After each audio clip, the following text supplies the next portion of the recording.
नमस्ते विद्यार्थियों। बगरू महिला पीजी महाविद्यालय की ऑनलाइन क्लासेस में आप सभी का हार्दिक स्वागत, हार्दिक अभिनंदन। पिछले वाले वीडियो में हमने पढ़ा था कि अनुबंध क्या होता है, अनुबंध की परिभाषा क्या है। आज इस वीडियो में हम अनुबंध के आवश्यक तत्व एवं लक्षण के बारे में पढ़ने वाले हैं।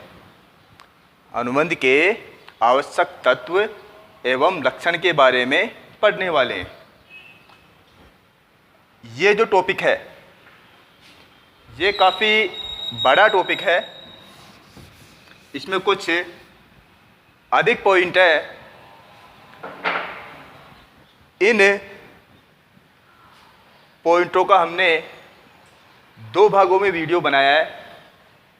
कुल मिलाकर आपके सिलेबस में, आपकी बुक में 12 पॉइंट है, तो हम 6 पॉइंटों की व्याख्या इस वीडियो में करेंगे और 6 पॉइंटों की व्याख्या हम अगले वीडियो में करने वाले हैं।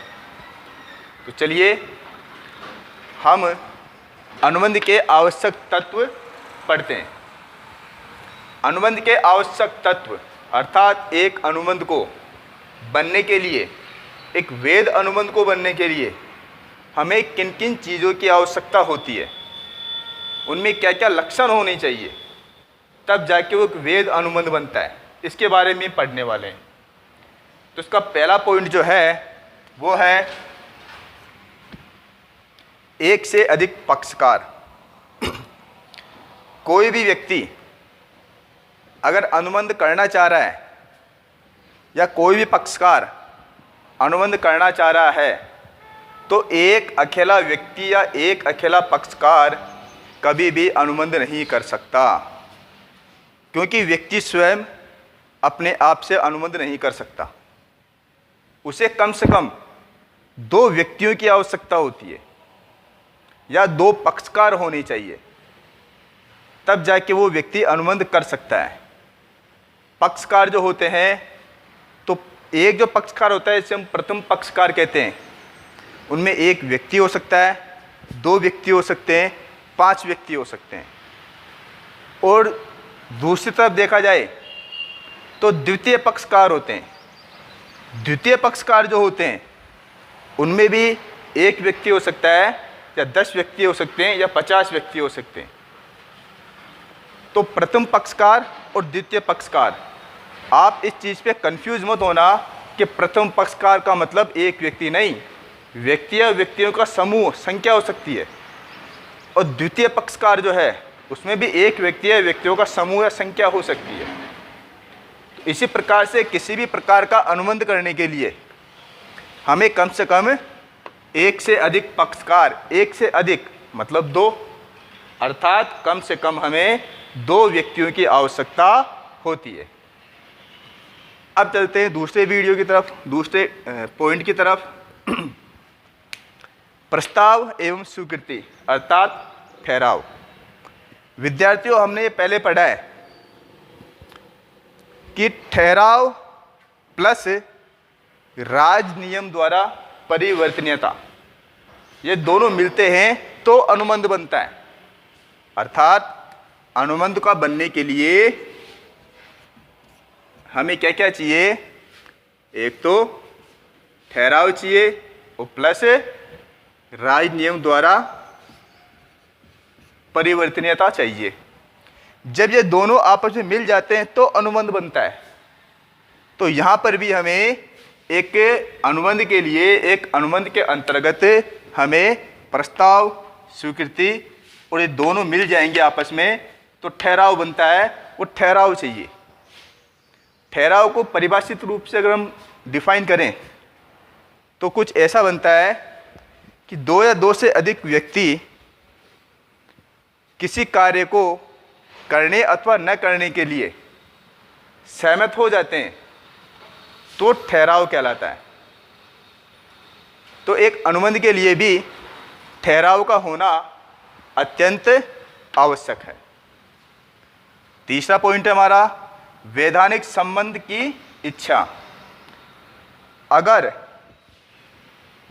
किन्हीं व्यक्तियों के बीच में पक्षकारों के मध्य किसी प्रकार का अनुबंध हो रहा है तो उनका लीगल रूप से, कानूनी रूप से उनका संबंध जो है उस अनुबंध के लिए वो वैध होना चाहिए, उनकी इच्छा वैध होनी चाहिए। ऐसा नहीं होना चाहिए कि एक व्यक्ति दूसरे व्यक्ति के साथ कपट करने की इच्छा से अनुबंध कर रहा हो। अगर वो कपट करने की इच्छा से अनुबंध कर रहा है तो ठहराव तक सीमित रह जाएगा और उस व्यक्ति को काफ़ी हानि भी हो सकती है। इसलिए किसी भी अनुबंध को वैध अनुबंध बनाने के लिए, किसी भी अनुबंध को अनुबंध बनाने के लिए हमें वैधानिक संबंध अर्थात कानूनी रूप से उनकी इच्छा उससे अनुबंध के प्रति समर्पित होनी चाहिए, तब जाके वो वैधानिक संबंध या वो अनुबंध बनेगा। अगला है हमारा पक्षकारों के अनुबंध करने की क्षमता। अब बात ये आती है विद्यार्थियों, क्या प्रत्येक व्यक्ति जो है वो अनुबंध कर सकता है क्या? तो हमारी बुक जो है व्यवसायिक या व्यापारिक संनियम, इसमें लिखा हुआ है कि प्रत्येक व्यक्ति अनुबंध नहीं कर सकता। तो ऐसे कौन से व्यक्ति है जिनमें अनुबंध करने की क्षमता होती है? ध्यान से देखेंगे, अनुबंध करने की क्षमता, ऐसे कौन से व्यक्ति हो सकते हैं जो अनुबंध कर सकते हैं? तो यहाँ पे लिखे हुए 3 पॉइंट लिखे हुए हैं, इस चौथे के 3 पॉइंट हैं। इनमें लिखा हुआ है कि कौन कौन से व्यक्ति अनुबंध करने के लिए दायी नहीं या अनुबंध नहीं कर सकते। तो पहला है इसमें से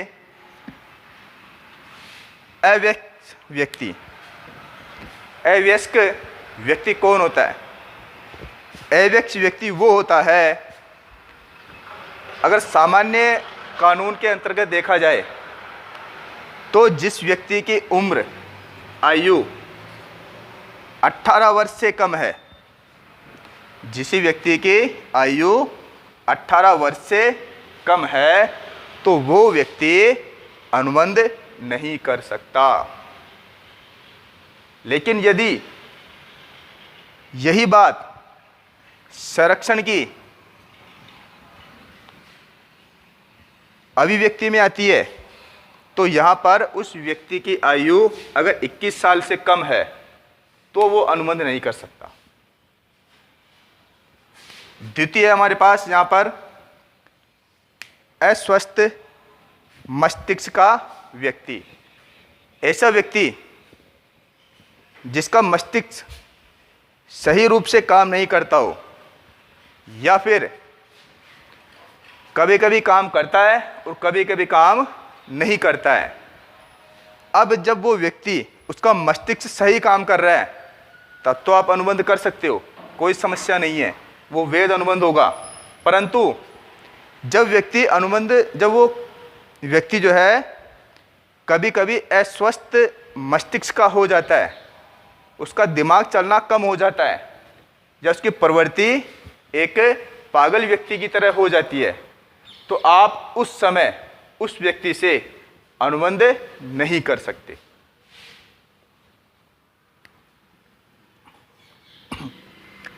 राजनियम द्वारा अयोग्य व्यक्ति। राजनियम क्या? अर्थात भारत के कानून द्वारा किन्हीं व्यक्तियों को अगर अनुबंध करने के लिए अयोग्य घोषित कर दिया गया है तो ऐसे व्यक्तियों को अनुबंध करने की कोई किसी भी प्रकार की इजाज़त नहीं मिल सकती, वो व्यक्ति अनुबंध नहीं कर सकते। ये कौन से व्यक्ति होते हैं? हम देख सकते हैं, पहला, कोई भी दिवालिया व्यक्ति, कोई भी शत्रु देश का नागरिक जिस पर भारत सरकार ने बैन लगा रखा है, तो इस प्रकार के व्यक्ति जो होते हैं वो भी अनुबंध नहीं कर सकते। आगे चलते हैं हम। हमारा 5वां है समान भाव से सहमति। समान भाव से सहमति का मतलब क्या? जो भी व्यक्ति अनुबंध कर रहे हैं और जिस वस्तु के लिए अनुबंध कर रहे हैं या किसी विशेष विषय पर अनुबंध कर रहे हैं, तो उन दोनों पक्षकार का जो भाव होगा, जो उनकी अंतर आत्मा जो होगी, जो उनकी भावनाएं जो होगी, वो उसे लेके एक समान होनी चाहिए। अर्थात किसी भी व्यक्ति के मन में कपट, मिथ्या वर्णन, झूठ वगैरह ये सब नहीं होने चाहिए। अगर ऐसा होता है तो वो वेद अनुबंध नहीं कहला पाएगा। इसलिए उन दोनों के मध्य समान भाव से सहमति होनी चाहिए, उन दोनों की शुद्ध इच्छा होनी चाहिए उस अनुबंध के लिए। अगला पढ़ते हैं हम, पक्षकारों की स्वतंत्र सहमति। पक्षकारों की स्वतंत्र सहमति क्या? पक्षकारों की स्वतंत्र सहमति का मतलब होता है कि विभिन्न पक्षकारों को, हमारे पास दो पक्षकार होते हैं, प्रथम पक्षकार और द्वितीय पक्षकार। तो प्रथम पक्षकार और द्वितीय पक्षकार, इन दोनों के मध्य जो सहमति जो होगी वो स्वतंत्र होनी चाहिए। अर्थात किसी भी प्रकार का उनके ऊपर दबाव नहीं होना चाहिए, किसी भी प्रकार का उनको उत्पीड़ित करके या उनको डराकर या उनको धमकाकर या किसी प्रकार या अन्य प्रकार से उनके मन में ग्लानि पैदा कर कर उनसे सहमति नहीं ली जा सकती। और अगर उनसे इस प्रकार की सहमति ले ली जाती है तो ऐसा अनुबंध वेद अनुबंध नहीं कहलाएगा। इसलिए वो आगे जाके ऐसा अनुबंध कानून की दृष्टि में अवैध घोषित कर दिया जाएगा, व्यर्थ घोषित कर दिया जाएगा, और जिस व्यक्ति ने ऐसा किया है उसे कानून की प्रक्रिया के अनुसार दंड और सजा भी मिल सकती है। तो विद्यार्थियों, हमने अनुबंध के आवश्यक तत्व एवं लक्षण के पहला पार्ट हमने पढ़ लिया है। हमने 6 पॉइंट पढ़ लिए हैं। अगले जो 6 पॉइंट हैं वो हम अगले वीडियो में पढ़ेंगे। धन्यवाद।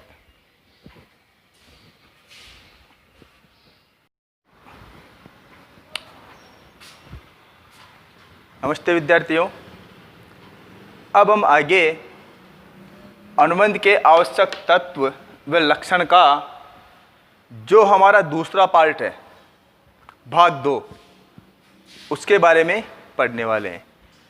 पहला जो पार्ट है हमने 6 पॉइंट पे बनाया था।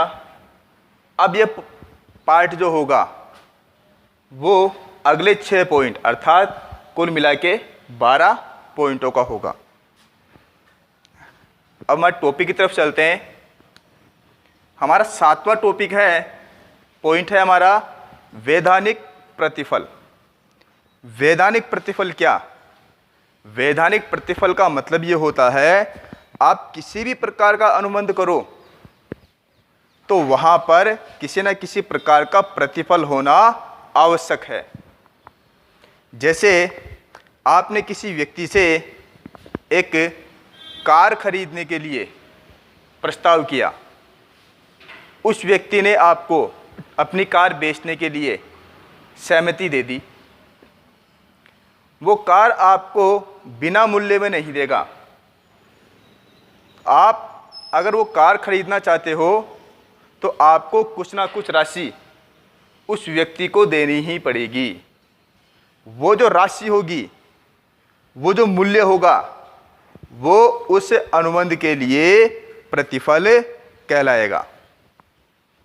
अब बात आती प्रतिफल कितना। तो विद्यार्थियों, इस बात को नोट कर लो कि प्रतिफल जो होता है वो कम या ज़्यादा हो सकता है। ऐसा नहीं है कि एक व्यक्ति से 1 लाख रुपए का अनुबंध किया है और उसी वस्तु के लिए या उसी प्रकार की वस्तु के लिए किसी अन्य व्यक्ति से 60,000 के लिए अनुबंध किया है, तो वहाँ 1 लाख भी प्रतिफल कहलाएगा और वो 60,000 रुपये भी प्रतिफल कहलाएंगे। तो पॉइंट केवल इतना सा है कि आप जब भी कोई अनुबंध करना चाह रहे हो तो उसमें प्रतिफल का होना आवश्यक है। बिना प्रतिफल के जितने भी अनुबंध होते हैं, अर्थात जिनमें प्रतिफल नहीं होता है, ऐसे अनुबंध जो होगा वो व्यर्थ अनुबंध होगा। वो व्यर्थ क्यों होगा? क्योंकि एक बार आप, अगर हम ध्यान से देखें, डीपली सोचें, तो ऐसा व्यक्ति जिसे आप कुछ वस्तु दे रहे हो और वो व्यक्ति आपको उस वस्तु के बदले में किसी प्रकार का कोई प्रतिफल नहीं दे रहा है, तो वो तो एक प्रकार की हेल्प हो गई है, मदद हो गई है, सहायता हो गई है, तो इसे हम अनुबंध नहीं कहेंगे। तो अनुबंध के लिए हमें क्या चाहिए? अनुबंध के लिए हमें प्रतिफल होना चाहिए। अगला चलते हैं हम, वैधानिक उद्देश्य। वैधानिक उद्देश्य की चर्चा हमने पहले वाले वीडियो में भी की थी कि जो व्यक्ति अनुबंध करना चाह रहा है या अनुबंध कर रहे हैं, जो व्यक्ति अनुबंध कर रहे हैं, उनकी वैधानिक इच्छा होनी चाहिए अनुबंध को करने की। उनका उद्देश्य कानून के अकॉर्डिंग सही होना चाहिए। उनका उद्देश्य जो होगा वो कानून की नज़रों में लीगल होना चाहिए, कानूनी होना चाहिए, गैर कानूनी नहीं होना चाहिए। जो भी अनुबंध गैर कानूनी होता है तो वो अनुबंध तक की सीमा तक नहीं पहुंच पाता, वो ठहराव होकर ही रुक जाता है। कल के वीडियो में हमने इसके बारे में विस्तृत जानकारी ली है और एक चोर का उदाहरण, चोरी करने का उदाहरण भी हमने प्रस्तुत किया है, आप उस वीडियो में देख सकते हैं। अगला है निश्चितता। निश्चितता अनुबंध का ये बहुत ही बढ़िया टॉपिक है, बहुत ही बढ़िया पॉइंट है। निश्चितता होनी चाहिए। आप जिस चीज़ के लिए अनुबंध कर रहे हो वो निश्चित होनी चाहिए, अनिश्चित नहीं होने चाहिए। निश्चितता कैसे होनी चाहिए देखेंगे एक बार।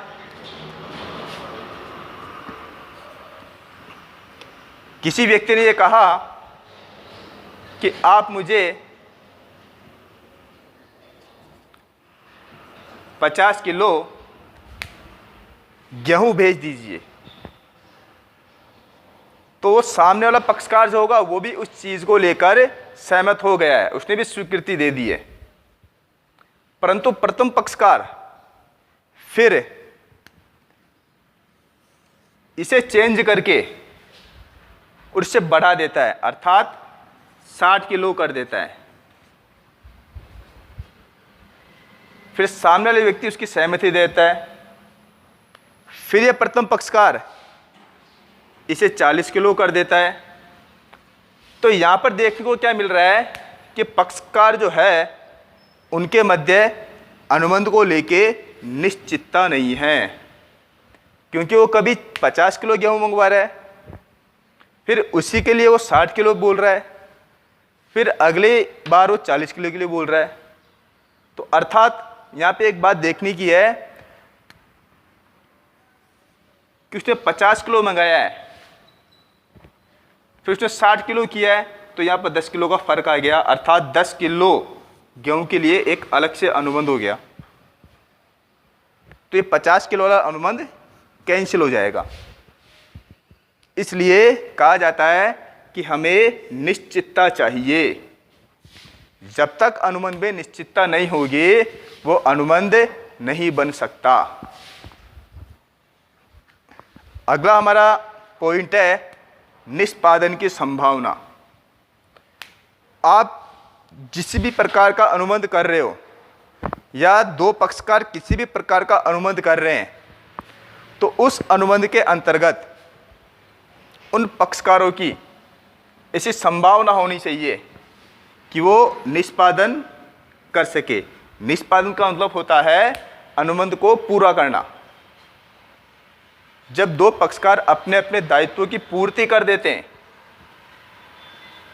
तो वो कहलाता है अनुबंध का निष्पादन हो जाना। तो अगर व्यक्ति ऐसा कोई अनुबंध करता है जिसको पूरा नहीं किया जा सकता, जिसको पूरा करने की कोई संभावना ही नहीं होती है, तो ऐसा अनुबंध जो होता है वो व्यर्थ अनुबंध होता है। उसे हम अनुबंध की श्रेणी में नहीं रख सकते। उदाहरण ले सकते हैं, एक व्यक्ति ये कहता है कि आप मुझे 2 लाख रुपए दीजिए, मैं आपकी भेंट हमारे पूर्व राष्ट्रपति श्रीमान अब्दुल कलाम से करवा दूंगा। परंतु ये पॉसिबल नहीं है। क्यों नहीं है? क्योंकि श्रीमान अब्दुल कलाम हमारे जो पूर्व राष्ट्रपति हैं वो अब इस दुनिया में नहीं है, अर्थात हम अनुबंध जो है उसका निष्पादन नहीं कर सकते, अर्थात अनुबंध की निष्पादन की संभावना हमारे पास नहीं रह जाती। इसलिए ये अनुबंध जो होगा वो अनुबंध नहीं कहलाएगा, वो व्यर्थ अनुबंध कहलाएगा, जिस अनुबंध का कोई भी औचित्य नहीं होगा। अगला पॉइंट हमारे पास आता है, ठहराव स्पष्ट रूप से व्यर्थ घोषित नहीं हो। अगर ऐसा ठहराव है, देखना बच्चों, एक बार समझना इस चीज को।